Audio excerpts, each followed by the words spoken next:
एक बहन की पुत्री है जिनका नाम है देवकी, और उग्रसेन का एक पुत्र है जिनका नाम है कंस।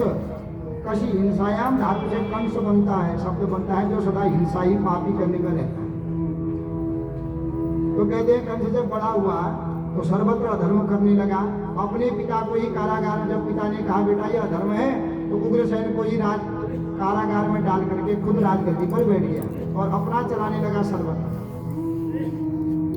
तो एक वसुदेव है जिनका एक विवाह है, पत्नी का नाम है रोहिणी। तो एक बार अपनी पत्नी को ये गोकुल में अपने मित्र वसुदेव के जो है नंद बाबा के वहां रख के आए, उनकी पत्नी है यशोदा के साथ रख के आए और मथुरा में गए।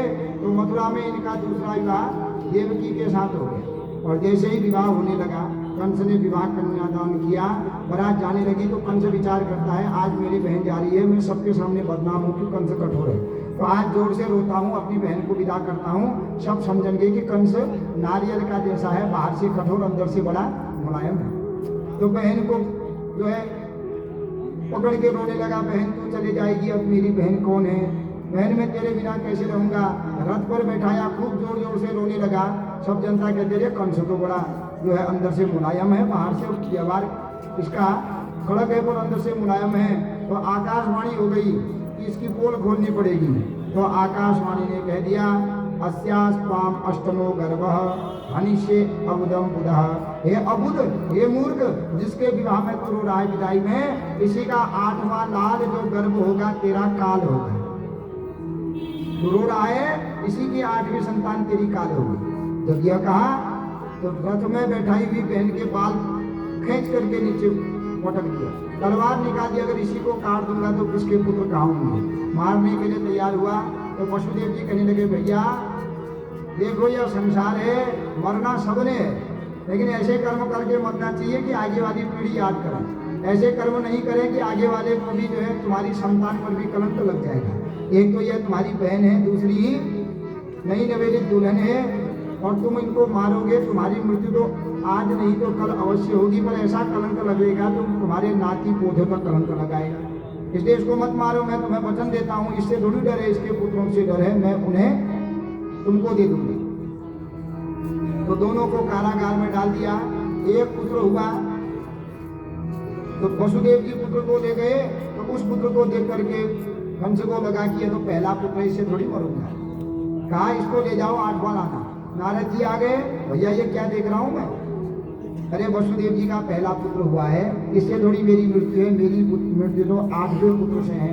नारद जी ने निकाला एक कमल और उस कमल में 8 पंखुड़ियां होती है। कहा गिन 1 2 3 4 5 6 7 8। अब कहा 8 तो 8वीं थी, उससे गिन, तो 8 भी बन गई पहली और पहली बन गई 8वीं। तो कहते हैं ये देवताओं का गणित है, पहला भी 8वां बन जाता है, 8वां भी पहला बन जाता है। इसलिए ऐसा जो है कंस का दिमाग में भावना बढ़ती की है, हिंसा करे, पाप करे, जहाँ पाप करेगा तभी तो भगवान आएंगे। अगर मारेगा ही नहीं 1 2 को, फिर 8 बच्चे कौन होने देगा। आजकल तो एक से दूसरा नहीं होने देते हैं, तो 8 कौन होने देगा फिर। इसलिए इसको जब ये मारेगा तभी तो भगवान आएंगे।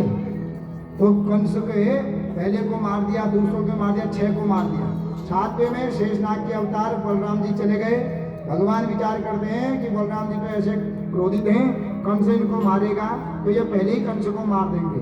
तो योग माया का सहारा दिया, उस बालक को खींच करके देवकी के गर्भ से खींच करके वसुदेव की दूसरी पत्नी रोहिणी के गर्भ में स्थापित कर दिया और मथुरा में चल गई थी। देवकी का 7वां गर्भच्युत हो गया है, नष्ट हो गया है। 8वीं बार भगवान कहते मैं जा रहा हूँ, देवता को कहते महाराज हम भी आते हैं। भगवान कहते योग माया तुम भी चलो, बिना तुम्हारी माया कैसे चलेगी। तुम जाकर के यशोदा के गर्भ में जाना गोकुल में, और किसी से कुछ मत कहना, जब कंस तुमको मारने की बात आएगी तो उड़ जाना स्वर्ग में। तो भगवान गर्भ में आने लगे। देवता लोग कहते हैं हम भी आते हैं मथुरा में। भगवान कहते चलो कोई मोर बन जाओ, कोई बंदर बन जाओ, कोई कुछ पशु पक्षी बन जाओ। तो भगवान गर्भ में आ गए। अब धीरे धीरे महीने पूरे होने लगे। तो जब देवकी को मारने के लिए कंस जाता है कि अब तो इसके गर्भ में मेरा काल है, क्यों न गर्भ अभी मार लो। जैसे ही तलवार पकड़ के मारने जाता है, देवकी के मुख को देखता है तो दया आ जाती है। ये जैसी भी है मेरी बहन है और मुझे पाप नहीं करना चाहिए, बाहर आएगा फिर मानूंगा। तो भाद्रपद का महीना आया, कृष्ण पक्ष की अष्टमी आई, रोहिणी नक्षत्र आया, बुधवार आ गया।